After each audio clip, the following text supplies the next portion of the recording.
Andi ini menurut pihak kepolisian dikatakan adalah fiktif. Itu temen bawa perempuan. Oh, temen kamu. Siapa? Anak pang. Itu kan biasanya kan orang-orang kalau habis ngebunuh kan pada kabur, Pak. Itu mah apa seolah-olah biasa aja malah nongkrong di tempat kejadian. Mau pulang aja ditembak 3 kali. Ditembak apanya? Kepalanya. Tapi kosong. Pakai peluru karet. Ngambilin kunci rumah. Kan rumah kan dikunci. Heeh. Nah yang ngambil kunci itu anaknya Pak RT. Dari bapaknya tuh diambil ke rumah bapaknya ngambil kunci. Terus dibuka pintu. Terus anak-anak tidur. Nah paginya anak-anak sebelum pulang dibeliin gorengan, suruh beresin karena siangnya mau ada pengajian. Ini bisa dipertanggungjawabkan ya, Pak? Bisa dipertanggungan jawab dunia dan akhirat. Saya saksi, masih ingat betul. Ya, terus dibantu diubah BAP-nya. Udah gini aja setelah diubah BAP-nya setelah jam 9 setelah jam 9 kamu pergi di nasi kuning, langsung pulang ke rumah kamu aja. Waktu itu kan Teguh bilang tidur di rumah Pak RT. Kamu tuh jadi bohong, padahal si Pak RT tidak membukakan pintu. Jadi kan Teguh tuh gimana gitu ya.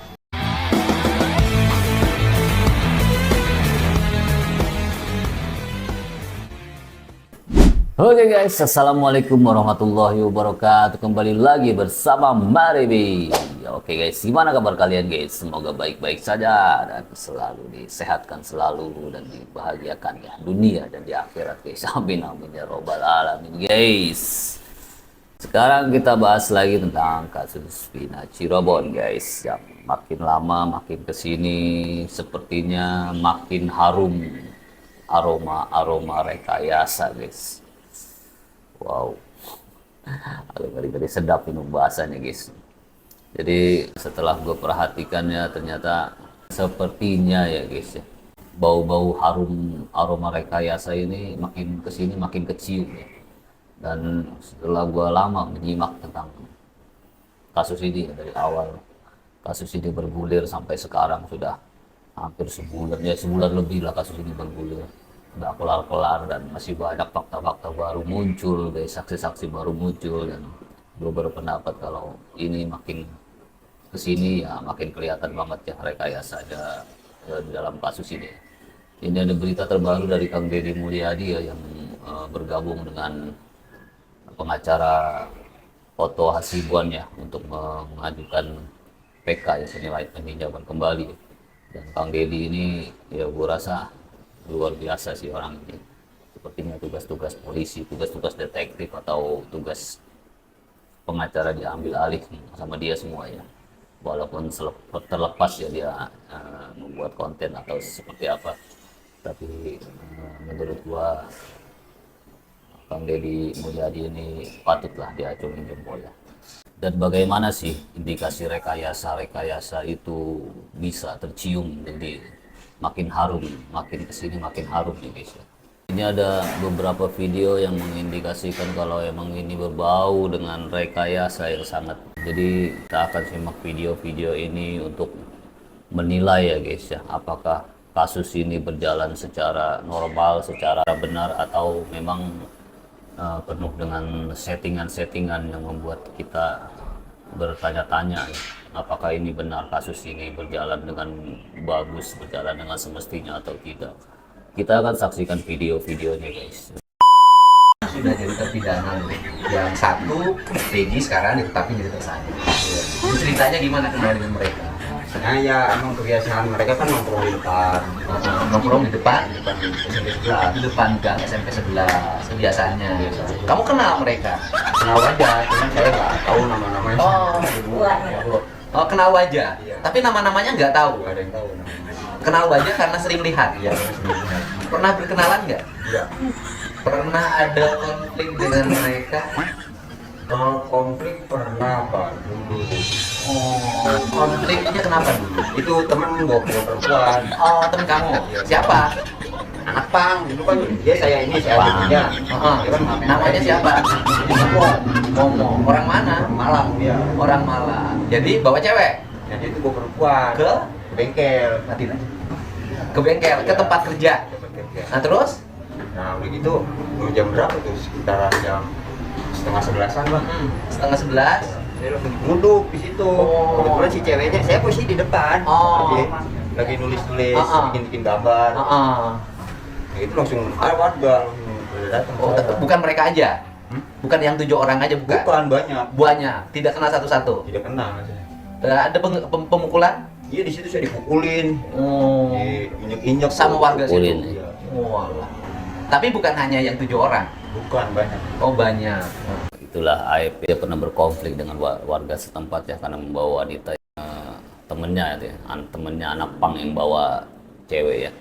Tapi kan warga sana sendiri mengatakan kalau di situ ada 2 cewek, berarti kan si AEP ini kebagian ya. Nah, bawa perempuannya 2 ya, dia si AEP misalnya anak pang itu kan. Si AEP bilang nih lagi nulis di depan, bullshit banget si AEP ini. Ini udah ketahuan nih guys nih, dari sini udah kecium ya. Kalau dia ini memang memberikan keterangan memang ada sebabnya ya, karena memang dia mungkin dia dendam dengan warga tersebut ya, karena dia lagi asik-asik kan, terus digerebek warga kan, gimana rasanya kan, gak enak ya guys ya. Harusnya lu bisa nongol nih anak pang nih, siapa namanya tadi ya, lu dijelek-jelekin masih AEP tuh. Oke guys, kita lanjut video berikutnya guys. Jadi adik kan pulang 2020 tuh. Adik itu pulang kan ikut program ponis kan 8. Pulang kan 2020. Nah, dari 2000 pulang tuh. Harusnya kan kalau emang 3 DPO itu ada kan 2020 kan adik kan udah pulang. Kenapa nggak ditanyain? Nggak, dari awal pulang tuh nggak ada yang tahu. Ya makanya kan saya sendiri kan gampang. Ya, kalau yang 3 orang di pelakunya ada, Harusnya. kan tinggal nanya sama dia, teman kamu siapa sih yang belum Benar tangkap? juga. Atau kamu bisa ngomong dong, saya ditangkap di penjara, kamu enggak. Nah, kan Ya, kamu ngasih harusnya. kompensasi apa? Gitu loh, Nah, terus gitu. terus, logika dasarnya kan orang-orang kalau habis ngebunuh kan pada kabur. Nah, Itu mah apa? Seolah-olah biasa aja malah nongkrong di tempat kejadian. Waktu ditangkap tempat kejadian ada lagi di situ. Iya, ngapain coba? Nongkrong juga? Nongkrong. Nggak kabur? Kalau saya enggak, saya pulang PKL. Bukan, ini Oh, itu. teman-temannya nongkrong. Kalau teman-teman saya emang biasanya di situ, Pak. Ini artinya ini dan teman-teman ada nongkrong Iya, di situ. dia kan ke situ. ngasih Jadi motor. dianggap membunuh pada waktu ditangkap itu dalam posisi nongkrong di tempat biasa. Iya, nomor- Tidak ada wajah panik. Nggak ada, biasa aja, Pak. Tidak ada harus kabur. Nggak ada. Tidak ada ke rumah gemetar. Nggak ada. Kan Makanya ada polisi masa disamperin. Hah? Iya, ngaco. Ya kan ada polisi. Gimana kamu waktu ditangkap gimana prosesnya? Kamu ditangkap nih. Masa ada polisi Nah, yang nyamperin? santai-santai senyum-senyum. bener juga ya kata si abangnya Saka Tatal ini. Kalau memang kita bunuh orang, istilahnya kita punya salah di kejadian tersebut, yang ngapain juga santai-santai ya jadi tempat tersebut, mending kita kabur gitu kan. Adalah setiap manusia itu untuk merasa bersalah tentang apa yang diperbuat ya, tapi orang-orang ini santai-santai aja ya. Ini bener juga sih kata si abangnya Saka Tatal ya. Dan si Bu Titin juga menambahkan tadi kalau Saka Tatal itu ketika ada polisi dia nyamperin, dia ngapain juga. Kalau Saka Tatal itu membunuh, ngelihat ada polisi di depannya, dia ngapain juga disamperin. Kalau insting kita sebagai manusia, manusia yang bersalah gitu kan, kalau ngelihat polisi ya pasti gemeter lah, apalagi masih kecil seperti itu ya. Nah ini kan, ini udah mulai tercium, nih kan, tercium aroma-aroma yang dibilang rekayasa itu guys. Kita lanjut video selanjutnya guys.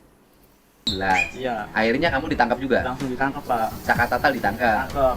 Kenapa kamu enggak? Saya dari sore sampai sore Ini lagi dari saya pengakuan saya tidak adiknya membunuh, Eka Pak. Sandi. Iya, saya terus bilang aja enggak tahu. Sampai akhirnya bonyok, remap, sampai ibaratnya lah kayak Chris John lah, muka buram semua, Pak. Ya akhirnya dibebasin sorenya, Pak. Besok sorenya dikeluarin. Kamu digebukin tapi nggak ngaku? Enggak, Pak. Yang gebukin siapa sih? Polisi. Digebukinnya gimana nih? Ya dibakar, rambutnya, Pak, disetrum, diinjek-injek. Dibakar gimana? Ya rambutnya dibakar aja, Pak. Pakai korek api? Iya, pakai korek api, dibalsem. Yang dibalsem apa? Mata, ya ini semuanya paluan iya. dibalsem? Iya, dibalsem. Oh. Semuanya. Habis setrum? Habis dibakar, disetrum itu dipukulin, langsung disetrum lagi. Dipukulin, disetrum. Terus disiksa lah. Ibaratnya Disiksa? Iya. Kamu nggak ngaku? Enggak, Pak. Yang sayangnya orang berapa enggak ikut-ikutan, masa yang ngomong sih, Pak. Terus kamu nggak ngaku? Kenapa yang lain malah jadi di penjara? Ya itu karena nggak kuat pukul, Pak. Pukul itu lebih kenceng lah, ibaratnya lebih sadis daripada hal itu tuh. Jadi kalau yang lain ngaku karena Iya, nggak kuat nggak kuat dipukul, pukul. bukan karena melakukan. Enggak. Yang benar, Benar. bukan karena melakukan, bukan. Bukan. Terus katanya kamu yang nolong kakak kamu, Iya. Eka itu, Iya. dia ngaku aja, Iya. Ekanya demi kamu agar selamat, bener nggak? Benar. Kamu punya kakak hebat banget loh. Ya, alhamdulillahnya baik. Hebat. Nyelamatin adiknya. Ya. Sampai rasa sakitnya itu sampai 1 sebulan itu Pak. Mau nyembuhin muka aja tuh sebulan lah. Mencut semua sih Pak, pulang-pulang tuh kaki-kaki ya. Aduh, ini kepala aja pada sobek, nah masuk di penjara gembok. Pukulin sama gembok tuh Pak. Sampai mau pulang aja ditembak 3 kali. Ditembak apanya? Kepalanya Tapi kosong. pakai peluru karet. Dan nggak kena. Apa ya kena Pak? Sakit. Iya sakit. Gila ditembak guys, pakai peluru karet kepalanya. Ini kalau gue bilang sih pengakuan jujur ya dari adiknya dari Eka Sandi ini ya guys. Dan kemarin polisi yang penangkapan Peggy itu yang mengatakan kalau para tersangka itu babak belur pada 2016 itu dikarenakan dipukuli sama tahanan yang lain ya guys. Kalau kalian tuh guys, para netizen percaya yang mana guys? Digebugin para tahanan yang lain atau digebugin polisi? Lanjut video berikutnya guys. Oh, bohong. Mereka sebenarnya malam minggu. Nah, karena di rumah itu yang ditidurin anak-anak, habis duhurnya ada pengajian. Anak Pak RT-nya pernah ngomong nggak? Enggak, malah sembunyiin, nggak pernah nongol Sampai sekarang? sampai sekarang. Anak Pak RT-nya RT, sekarang di mana? di mana Pak RT? Ya sekarang aja rumahnya katanya kosong, Pak. Pak RT-nya hilang. Nggak tahu kemana. Yang kedua adalah, anak Pak RT pernah jadi saksi di pengadilan nggak? Enggak. Enggak. Kok anak Pak RT nggak saksi Nah, pengadilan? yang jadi saksinya malah Pak RT-nya. Kan yang main tuh bareng anak Pak RT. Iya, maka dari Kalau mau nyari anak itu membunuh atau memperkosa, tanya saja anak Pak RT. karena yang mengambilin kunci rumah aja anaknya Pak RT. Ngambilin kunci rumah. Kan rumah kan dikunci. Ah, Nah, yang ngambil kunci itu anaknya Pak RT. Dari bapaknya tuh diambil ke rumah bapaknya ngambil kunci. Terus dibuka pintu. Terus anak-anak tidur. Nah, paginya anak-anak sebelum pulang dibeliin gorengan, suruh beresin karena siangnya mau ada pengajian. Nah, adik saya itu pulang sekitar 7:30 itu sama Eko. Ya biasa aja, Pak. Terus makan, terus pergi lagi mau bantuin 17 Agustusan karena acara panjat pinang. Jadi anak-anak itu bikin bambu yang berdirinya tuh. Oh, iya, iya, itu di situ. Oi Pak RT, kalau emang Anda merasa tidak salah, Anda merasa benar keterangan Anda ya dari kasus ini ya, nongol lah. Anda kan gampang banget nongol, tinggal nemuin si Kang Deddy Mulyadi itu, nemuin polisi kayak ya. Itu gampang banget Pak. Jadi kalau Anda bersembunyi seperti ini, kesannya lebih mengarah kalau Anda itu berbohong. Dan kalau Anda berbohong, aduh, kayaknya balasannya pasti dikit sebentar lagi akan datang ya. Jadi Pak RT siap-siap aja lah, Pak RT, AEP tuh siap-siap aja ya untuk menjadi pengganti para tersangka ya. Nanti para tersangkanya keluar, Pak RT sama AEP tuh masuk ke dalam gitu kan. Jadi pergantian yang adil kalau menurut gua. Gitu. Jadi Pak RT lu nongol lah kalau emang pernyataan lu di pengadilan itu benar ya. Dan anaknya juga harus nongol guys. Jadi nggak usah ngumpet-ngumpet guys, nggak usah berlindung di ketiaknya Pak Polisi. Oke, kita lanjut video berikutnya guys. Ini video yang sangat buat bingung juga ya. Coba kita simak video. Tanggal 27 jam 19.30 menurut dari putusan pengadilan ya, kelompok ini minuman keras di depan SMP 11. Setelah itu sekitar jam 20 si Andi mengatakan, bercerita kepada mereka lagi minum ini, kalau mereka punya masalah ke grup geng motor Ektesi. Nah, saat itulah mereka ini mau mencari geng motor Ektesi.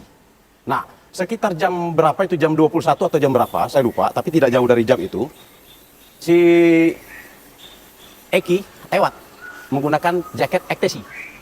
Dikejarlah sama kelompok ini. Terjadi sehingga menurut dari putusan dari pengadilan, terjadi pengeroyokan di lahan yang kosong. Ini menurut putusan. Ya. Menjadi aneh bagi saya, ini aneh bagi saya. Si Andi yang tadi, ini kan pasal 340, pembunuhan berencana. Motivasinya adalah karena Andi tadi sakit hati kepada grup Ektesi. Nah, sementara sekarang ini, Andi ini menurut pihak kepolisian dikatakan adalah fiktif. Dianulir. Berarti perkara ini adalah perkara fiktif. Kejadian ini adalah fiktif guys, karena otak dari pembunuhan ini si Andi ya, itu dihilangkan sama polisi ya. Jadi gimana ini urusannya ya? Gimana ini? Aduh.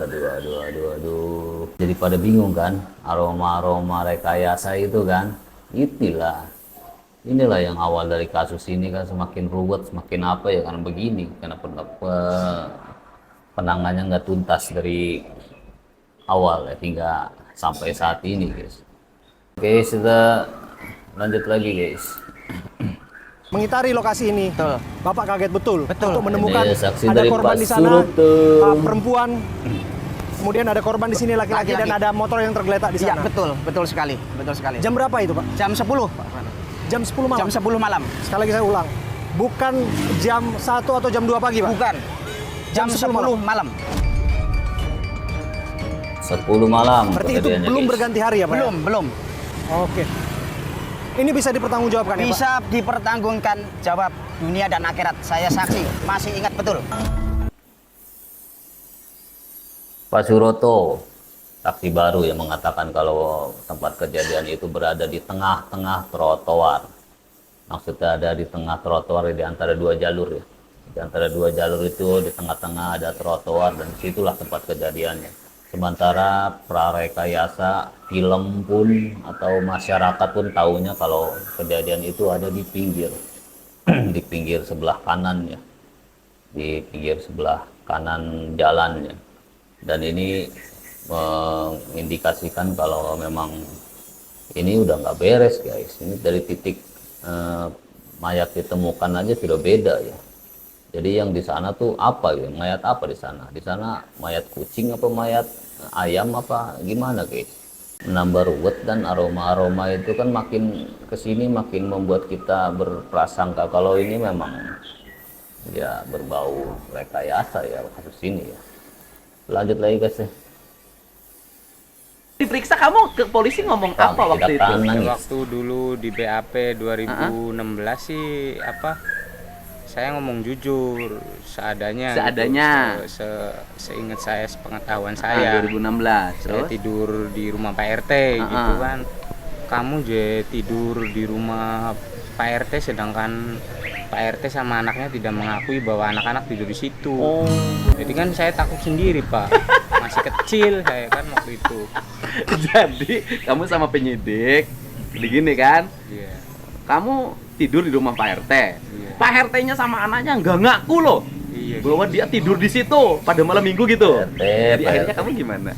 Ya terus dibantu diubah BAP-nya. Udah gini aja setelah dirubah BAP-nya setelah jam 9 setelah jam 9 kamu pergi beli nasi kuning, langsung pulang ke rumah kamu aja, bilang tidur di rumah. Pak RT, gimana Pak RT? Jadi ada orang yang merubah kan, ada saksi yang merubah BAP kan. Nah, ini juga mengindikasikan ya hal-hal seperti itu ya. Kita lanjut aja videonya guys. Biasanya kan orang berbohong diancam, jadi jujur. Biasanya Ini begitu. ada saksi lagi Gitu. yang Dia bohong nih, BAP-nya karena tahu bohong diancam jadi jujur. mengandung kebohongan. Nah, sekarang ini Teguh ngomongnya udah benar, diancam jadi Di Sletotin. ya diancam jadi bohong. Iya. Bener Teguh berbohong. Iya. Berbohongnya gimana di penyidikannya? Ya itu di pulang rumah dari Bu Nining terus saya Teguhnya ke situ di rumah Hadi Ya dari warung Bu Nining beli nasi kuning. itu di BAP Teguh waktu itu di nasi kuningnya nggak ada padahal Teguh bilang kayak gitu. Oh, nggak dimasukin? Iya. Beli nasi kuning nggak dimasukin ke BAP? Iya. Padahal Teguh bilang ke penyidik di BAP-nya, Iya. Teguh beli nasi kuning tapi Iya. tidak dimasukin. Oke. Iya. Jadi di BAP-nya adalah Teguh pulang ke rumah Empam. Kacau, BAP-nya dipalsukan kembali. Mana ini? Bagaimana ini? pulang ke rumah Empam. Artinya bahwa berarti diskenariokannya sama dengan Empam habis makan nasi kuning langsung pulang. Iya. Jadi skenarionya tidak tidur di rumah RT. anaknya Pak RT. Iya. Waktu itu kan Teguh bilang tidur di rumah Pak RT. Kamu tuh ya bohong, padahal si Pak RT tidak membukakan pintu. Jadi kan Teguh tuh gimana gitu ya, orang Teguh tuh tidur di situ Pak gitu. Jadi Pak RT itu menyampaikan keterangan pada polisi berdasarkan pernyataan polisi, ya kan, bahwa Pak RT tidak membukakan pintu bagi mereka. Iya. Pak RT, ini Pak RT jadi buruan netizen ini. Ayolah Pak RT, nongol lah, nongol, ya kan. Ada takut ya? Iya takut ya. Ya makanya Pak RT, kalau emang apalagi Anda rukun tetangga, masa menjebak masyarakatnya sendiri sih, jahat banget sih Pak RT ini. Jadi begitulah, makanya gue berpendapat kalau aroma rekayasa ini sangat makin kesini makin harum tercium ya. Karena memang banyak kejanggalan yang didapati dari perjalanan kasus ini ya. Banyak sekali kejanggalan yang nggak bisa gue sampaikan lewat video ini karena terlalu banyak sekali ya. Jadi gue berpikir kalau emang kejanggalan atau rekayasa itu kayaknya sih emang ada kayak di kasus ini guys. Dan gue berharap sih orang-orang yang sudah dihukumnya itu bisa bebas ya, si Peggy dan kawan-kawan itu bisa bebas ya, dan berganti dengan si AF yang kayaknya membuat kesaksian palsu dan Pak RT ini. Jadi gantian dah, jadi para terdakwanya keluar, Pak RT si AF itu masuk ya. Dan gue bisa ngebayangin sih kalau emang para terdakwa ini keluar ya, pasti akan jadi artis di Indonesia ya guys ya, pasti akan ngetop ya, banyak televisi atau konten-konten kreator atau channel YouTube pasti mengundangnya banyak sekali kayak gitu. Dan ini memang pas sih, pas sih untuk selama ini yang mereka jalani dengan mereka keluar dan menjadi top dan menjadi banyak uang, itu pantas lah mereka menebusnya selama 8 tahun di penjara. Oke guys, begitu ya guys videonya guys. Jangan lupa di like, di subscribe, dan di komen video ini guys, apa pendapat anda guys ya. Oke, assalamualaikum warahmatullahi wabarakatuh.